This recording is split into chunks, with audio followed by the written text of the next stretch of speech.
வந்து எனக்கு பார்க்கணும்னு பர்சனலாக ஒரு ஃபீலிங்காக இருந்தது. என்னடா இப்படி போய் படிச்சுட்டு இருக்காரு அப்படின்னு சொல்லிட்டு அமெரிக்காவில் படிச்சுட்டு இருக்காருன்னு சொல்லும்போது அவரை பார்த்துட்டு வரணுன்றதுக்காக நானே செலவு பண்ணி நானே வந்து போய் அவரை பார்த்தேன்.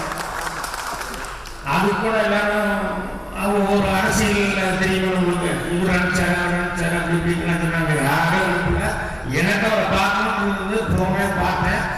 அதே மாதிரி அவரை பார்த்துட்டு வந்ததுக்கப்புறம் இங்கே வரும்போது மீட்டிங்கில் வந்து நான் சொன்னேன் என்னன்னா, அவர் மறுபடியும் இங்கே அவர்கள் வந்து குடிசைகள் வந்து மீண்டும் முதலமைச்சராக இங்கே வரணும், அது உங்கள் கையில் தான் இருக்கு அப்படின்னு சொல்லி சொன்னேன்.